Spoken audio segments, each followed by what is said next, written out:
రాజస్థాయి జిల్లా కళ్ళితండాలో అమర జవాన్ మురళీ నాయక్ అంత్యక్రియలు మరి కాసేపట్లో జరగబోతున్నాయి. ప్రస్తుతం డిప్యూటీ సీఎం పవన్ కళ్యాణ్ అక్కడ కుటుంబ సభ్యుల్ని ఓదార్చిన తర్వాత మాట్లాడుతున్నారు.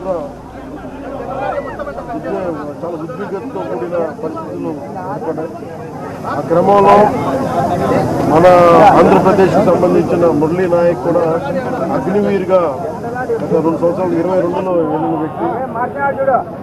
మన తల్లిదండ్రులతో మాట్లాడుతూ ఉంటే ఒకటే చెప్పాను, నేను దేశం కోసమే పుట్టాను, దేశం కోసమే చనిపోతాననేది పదే చెప్తా ఉన్నాడు. ఎందుకు నాయన మనకు ఆ ఉద్యోగాలను తల్లి అంటున్నా కానీ లేదమ్మా నాకు రైల్వే ఉద్యోగం వచ్చినా రైల్వే ఉద్యోగానికి పోలేదు, కేవలం దేశం కోసం పనిచేస్తాను, నేను దేశం కోసం చచ్చిపోతాను అన్న కమిట్మెంట్ ఉన్న వ్యక్తి. కానీ దురదృష్టవశాత్తు చాలా చిన్న వయసులో 23 ఏళ్ల వయసులో తన ప్రాణాలని కోల్పోవాల్సి వచ్చింది. పదే మొన్న కూడా ఏం చెప్పారంటే, నిజంగా ఉగ్రవాదుల తూటాలు కానీ సరిహద్దుల యుద్ధాలు కనుక జరిగితే దాని పర్యావసరం, దాని ప్రాణాలు మొత్తం సమస్త భారతంలో కనిపిస్తూనే ఉంటాయి, దాన్ని ఎక్కువ అవుతూనే ఉంటాయి. దానికి ఒక బలమైన ఉదాహరణ మురళీ నాయక్ గారి మరణం. చాలా బాధ కలిగించింది. 23 ఏళ్ళ చిన్న వయసు. మనం ఎవరు భారతదేశంలో ఎవరు యుద్ధం కావాలని కోరుకోలేదు, ఎప్పుడు మన పరాయి దేశాల మీద యుద్ధం చేయలేదు. మనల్ని సంరక్షించుకోవడంలో మన యుద్ధం చేయని తప్పక పరిస్థితులు. అలాంటి పరిస్థితుల్లో దీనికి మొదటిది కారణం పాకిస్తాన్ జనరల్, ఆర్మీ జనరల్ కూర్చోబెట్టి రెచ్చగొట్టి ఒక వారం ముందు, ఏప్రిల్ 22 ఒక వారం ముందు రెచ్చగొట్టి ఉగ్రవాదుల్ని ప్రేరేపించి అమాయకులైన మనుషులను చంపించేసి దానికి పర్యవసానమే. ఎందుకంటే 47లో వాళ్ళు విడిపోయారు, వాళ్ళకి దాహం తీరల.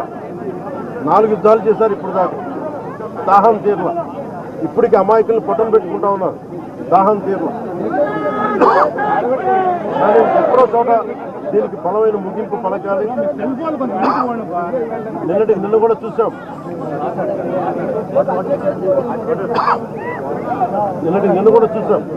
సీజ్ ఫైర్ అన్న తర్వాత కూడా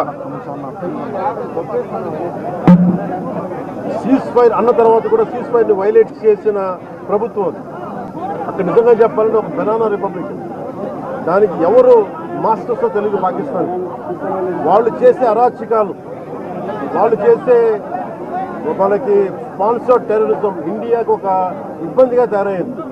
అది మన ముంబై దాడులు కావచ్చు, కశ్మీర్లో ఎథ్నిక్ క్లెన్సింగ్ కావచ్చు, ఇది ఒక రిపీటెడ్. మన కోయంబత్తూర్ దాడులు కావచ్చు, పేలుళ్ళు కావచ్చు, జామా మస్జిద్ పేలుళ్ళు కావచ్చు, లేదా గతంలో జరిగిన మనకి గోకుల్ చాట్ పేలుళ్ళు కావచ్చు, లుంబిని పార్క్ పేలుళ్ళు కావచ్చు, ఇవన్నీ కూడా ఎక్కడో చోట దీనికి ఒక ముగింపు పలకాలి. దీనికి ఒక బలమైన గుణపాఠం చెప్పాలనేది నరేంద్ర మోదీ గారి ప్రజలందరూ కోరుకున్నారు ఆయన. దీనికి ఇప్పుడే సోదరులు గౌరవ మంత్రి ఐటీ అండ్ ఎడ్యుకేషన్ మినిస్టర్ వారు అనౌన్స్ చేశారు. గౌరవ ముఖ్యమంత్రి చంద్రబాబు గారి తరఫున, అలాగే నరేంద్ర మోదీ గారి తరఫున ఇక్కడికి మంత్రివర్గం అందరూ ఉన్నాం. ఇక్కడ అందరూ కూర్చొని, మేము ముగ్గురు కూర్చొని ఇందాక గౌరవ ముఖ్యమంత్రి గారి సూచనల మేరకు ఇందాక సోదరులు మన లోకేష్ గారు చెప్పినట్టుగా దాదాపు 50 లక్షలు ఎక్స్గ్రేషియాన్ని ప్రకటిస్తూ ఉన్నారు. అలాగే ఒక 5 ఎకరాల పొలం అని కూడా తెలియజేశారు. అలాగే 300 గజాలు ఇంటి స్థలం అని కూడా అనౌన్స్ చేశారు. అలాగే ప్రభుత్వంలో వాళ్ళకి ఎవరికైనా సరే, వాళ్ళ నాన్నగారికి కానీ ఎవరికి కానీ ప్రభుత్వ ఉద్యోగం కూడా ఖచ్చితంగా ఇవ్వాలనేది క్యాబినెట్లో ముందు పెట్టి నిర్ణయం తీసుకుంటాం. ఇవన్నీ కాకుండా నేను అదనంగా వ్యక్తిగతంగా నేను కూర్చోబెట్టి దశ వరకు 25 లక్షల రూపాయలు మరి కుటుంబానికి నా వ్యక్తిగతంగా నేను సాయం చేస్తానని తెలియజేస్తుంది. ఇలాంటి పరిస్థితులు రాకూడదని కోరుకుంటాం. కానీ దురదృష్టవశాత్తు ఇలాంటివి జరిగినాయి. మనం అందరం ఇలాంటి పరిస్థితుల్లో భారతదేశ ప్రభుత్వానికి, ప్రధానమంత్రి గారికి, అగ్ర నాయకత్వానికి, ఆర్మీకి, నేవీకి, ఎయిర్ ఫోర్స్కి, ఎంటైర్ డిఫెన్స్ ఫోర్సెస్కి ఇది మనం అండగా ఉండాల్సిన సమయం. ప్రతి ఒక్కరూ చాలా ఎరుకుతోటి చాలా జాగ్రత్తగా ఉండాలి.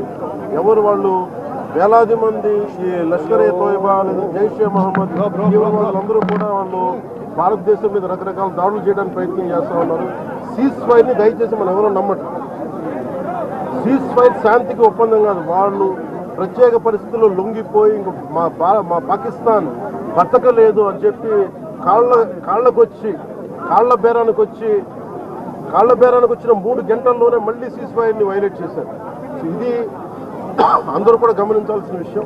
ఎందుకంటే దీన్ని ఇలాంటి పరిస్థితుల్లో భవిష్యత్తులో ఇలాంటి ఉత్పన్నం కాకుండా ఉండాలని కోరుకుందాం. దాని తగ్గట్టుగా మనందరం దేశానికి, దేశ నాయకులకి, ఆర్మీకి, నేవీకి, ఎయిర్ ఫోర్స్కి, ఎంటైర్ డిఫెన్స్ ఫోర్సెస్కి మనం బలం ఇవ్వాల్సిన సమయం. అందుకని మీ అందరూ సహకారం కోరుకుంటూ సెలవు తీసుకున్నాం. జై మురళీ నాయక్ పవన్ కళ్యాణ్ గారి వీరాభిమాని. మరి చిన్నప్పటి నుంచి వారిని కలవాలని తాతాలాడుతూ వచ్చారు. అటువంటిది ఇవాళ పవన్ కళ్యాణ్ గారిని ఇక్కడ రప్పించుకున్నారు. దురదృష్టకరమైన విషయం ఏంటంటే చాలా అది నేను ఇక్కడికి రాగానే నాకు చెప్పారు, చూసి చాలా బాధ అనిపించింది. అతను నేనంటే ఇష్టపడవచ్చు, కానీ దేశానికి మా అందరికంటే కూడా దేశాన్ని ప్రేమించే వ్యక్తి, అలాంటి వ్యక్తిని కోల్పోవడం నిజంగా చాలా మా అందరికీ కూడా, లోకేష్ గారికి కానీ, మాకు కానీ, మా మంత్రి గారికి కానీ, ప్రతి ఒక్కరికి చాలా చాలా బాధ కలిగిస్తాం. వారి ఆత్మకి శాంతి చేకూరాలని, వారి కుటుంబ సభ్యులకి నా ప్రగాఢ సానుభూతిని తెలియజేయాలని, భగవంతుడు వారికి బలం ఇవ్వాలి. ఈ పుత్రశోకాన్ని ఒకే ఒక్క కొడుకు, ఇంకెవ్వరు లేరు, ఒక్కటే ఒక్క కొడుకును బట్టి చిన్న 23 ఏళ్ళు కూడా 25 ఏళ్ళు కూడా లేదు, 23 ఏళ్ళ వయసులో చనిపోయాడు దేశం కోసం. చాలా చాలా చాలా బాధగా ఉంది. వారి కుటుంబానికి అండగా ఉంటుంది. చేసిన సహాయం కాకుండా మా 3 పార్టీల నుంచి కూడా వారికి ఏ సహాయం కావాలో మా నాయకులు ఎప్పుడు అందుబాటులో ఉంటారు. మా గౌరవ మంత్రివర్గ సహచరులు ఉన్నారు, ఎమ్మెల్యేస్ ఉన్నారు, అన్ని పార్టీస్ ఉన్నారు, అందరూ వారికి అండగా ఉంటామని తెలియజేసుకుని సెలవు తీసుకుంటారు.